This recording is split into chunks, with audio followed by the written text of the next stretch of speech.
What is going on, guys? Welcome back to the channel. So I did want to make a video today talking about the progression in Forza Horizon 5. Now this is coming from a new player, and the reason why I did want to talk about this is I actually feel like the progression in this game isn't as terrible, at least as much as I have seen people going, yo, the progression in Forza is awful. So I was like, okay, well, I'm a new player, let me go judge this for myself. Now, the first thing I do want to say though is I'm not going to come out and say this game has the best progression of any racing game because obviously that isn't going to be true, but I gotta admit it's not as bad as people are saying, or at least what I have noticed when playing the game. Now, I do know this game isn't going to be new, so if you are a new player to the game, there is obviously going to be a lot of quote-unquote new stuff you can do, whereas if you are going to be like a returning player, then you probably have everything done, which is probably how most racing games are.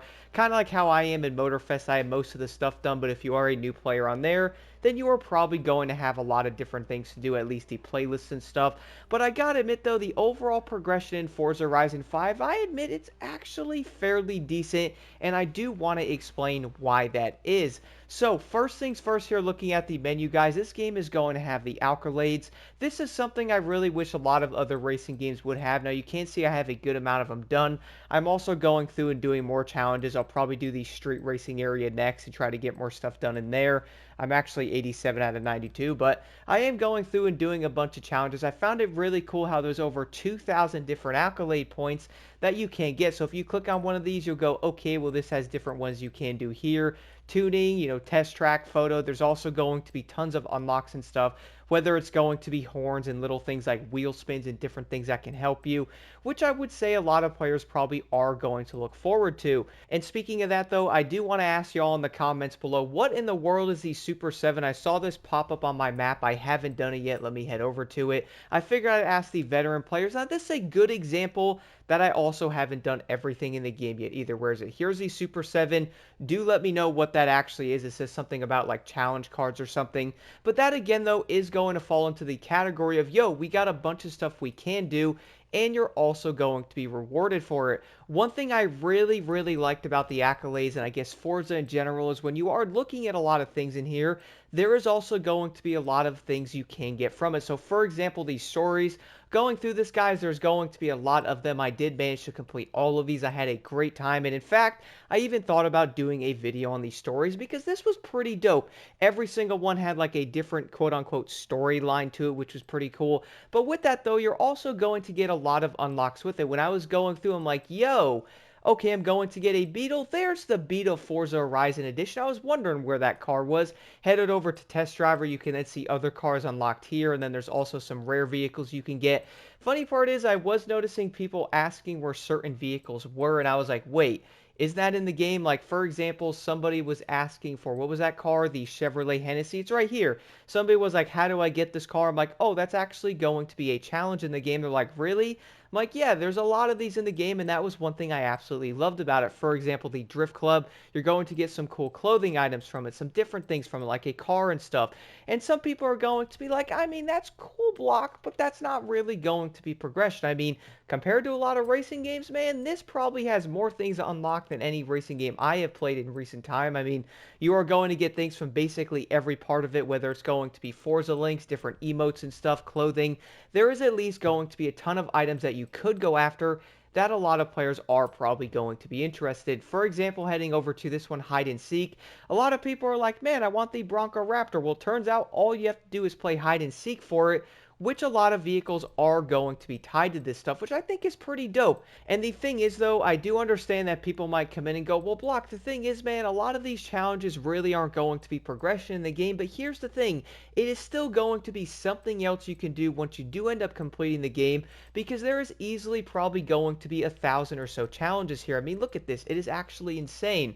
The one thing is, like, yeah, a lot of players might not want to go in and unlock t-shirts and stuff or go after Forzathon points, even though there is going to be a lot of Forzathon points in these. This is just the Evolving World, which was the recent one that was added. Like, I haven't went through a lot of these. I could go back in, which I am definitely planning to do that and get a lot of these completed. Now, I do understand other games, like, for example, Motorfest is going to have different things. Like, you will have the challenges and stuff that are one-time completion, which is going to be fairly similar to these. But the difference is, though, there is a lot more challenges, I would say, in this game that I really do find a lot more entertaining, at least for me anyway. I'm not saying the challenges in Motorfest are bad because every playlist has them.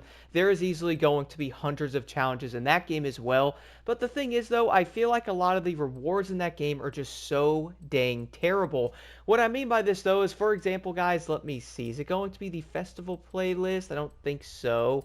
Ah, there it is. Okay, so it's going to be the Hall of Fame. I was looking around a bit. The thing I really like about this, though, now I do understand being a new player, this game has again been out for years, so you could probably go into the auction house and buy most of these cars if you wanted to. If you had certain packs and stuff, you probably already get them.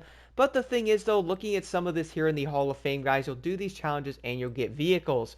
Most of the challenges in Motorfest, I noticed, give you barely any money. And funny thing is, you sometimes have to buy $1 million car just to do the challenges, which is honestly pretty frustrating because a lot of the times they don't really give you a lot of rewards back for what you're actually doing. I feel like a lot of people in this game, for example, here's the Regera. You could go spend millions of dollars on this car, or you could do a bunch of challenges and unlock this thing, which some people might go, man, well, a lot of these are difficult. And you know what? Some of these are fairly difficult or could take a while, but I have noticed most of the time, a lot of the challenges are probably just going to be a bit time consuming. Like you have to win 10 road races with driver car difficulty on unbeatable. That is probably going to be a challenge. Now, the cool part is, though, if you own some of these vehicles, get this. You can also sell them afterwards just for some little extra money. If you want, you could pretty much make them dirt cheap and sell them in the auction house, some extra money there. Unfortunately, in Motorfest, I do understand the design of the game, like the way the cars are designed, the way the classes are. There is really no point of actually selling the vehicles and stuff like that because you don't need to do that, because in this game you could buy the same version, have different setups for it. In that game, you really can't do things like that. One of the other things I did notice off the bat, though, was going to be the car mastery part of it, to where every single vehicle is going to have this. I am looking at the Pagani Huayra BC right now, which is going to have a wheel spin and a super wheel spin, which is another way you can get yourself extra money, and also other cars, like, for example, a Zesto. Looking at some of the other things will help you in your skills, get you an XP boost and stuff like that, and other things are just going to give you boosts on races and all that, which is pretty dope, and every single car is going to have this. So in ways, this is going to be progression. I don't see something like Motorfest having every single car tree where you get different unlocks for it. Funny part is, I made a video probably a year ago talking about that. Wouldn't that be pretty dope, guys? I feel like being able to drive a certain car for a lot of mileage, or each car having a car mastery tree, kind of like how Forza does it, is going to give players a reason to go out and use each vehicle, unlock their mastery trees, get different parts for them. Don't you all think it would be kind of cool if every car had, like, I don't know, drive this car for 250 miles, you'll get this, this, and this for, and maybe some other unlocks and all that, maybe parts, I don't know, maybe different visuals, maybe different wheels, who knows, they could put some free unlocks in there, that way you may not have to buy them or something, I don't know, man, put like money bonuses in there. There's a lot of different ways these games can have other progression, and something like that could also work in Forza on top of the car mastery. Funny part is, in Test Drive Unlimited, they did end up having like the complete amount of races in this. You'll get this unlocked. You'll get like a special card tied to that one, which is pretty cool. I feel like other games can also kind of take note of that. Like, okay, well, I have to drive this class vehicle for 100 miles or something, right? If I do that, I'm then going to unlock this vehicle, and if I get that one, then I can get the other one unlocked, and that is going to be a form of, you guessed it, progression. That could be something players could look forward to, like, okay, well, if I drive this Supra, maybe I can get a better one unlocked. Maybe there's another one tied to with a specific body kit or something. I don't know, man. There's a lot of different ways games can succeed when it does come to progression, and I feel like having the car mastery thing here in Forza Horizon is pretty dope. And I feel like a lot of games could do something similar to it, or at least give players a bigger reason to go, okay, let me collect all of these cars, because if I collect them, every single car you collect is also going to have a car mastery, which in return could get you extra levels, extra money, different perks and stuff like that for races. And then on top of all of that, it will then end up giving that player a reason to go, okay, well, let me go buy this car again or something. I do know the auction house is in this game, so you could probably go in and buy certain vehicles, but apparently if they've used the entire car mastery, you can't. do let me know in the comments below because I'm unsure on that, but I'm sure the veteran players can chime in again because they've definitely helped me so much in this. You all see what I'm saying though? There's a lot of different ways you could have progression in a racing game and stuff, and I feel like Forza Horizon isn't as bad as people say it is. Is it perfect? No. The thing is, basically no racing game or any game for that matter nowadays is perfect in a way. A lot of games have some type of flaws and stuff which you have to look past and still enjoy it. But I gotta admit, being a new player, I do love the progression of Forza Horizon 5 and I'm enjoying it more than something like Motorfest. And there's a few reasons. For one, if I was looking at progression overall, I would say Forza is probably going to have more progression than Motorfest in certain ways, which people are probably going to argue with, but let's be real, both games aren't perfect in that aspect.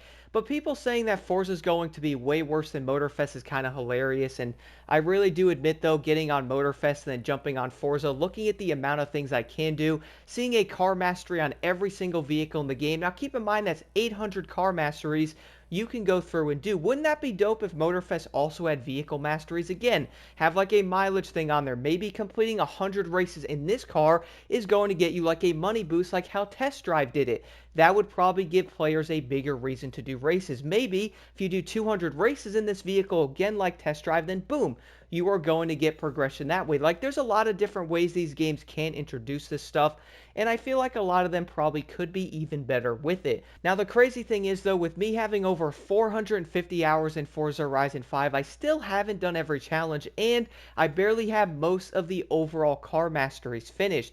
That is going to give a player like a completionist a reason to do them, and on top of that, I also had a good time doing the challenges to where you'd have to start like in this location, get to that location a certain amount of time. Those are pretty dope. And then once I was driving a vehicle I've never actually drove before, I'm like, oh yeah, the car mastery.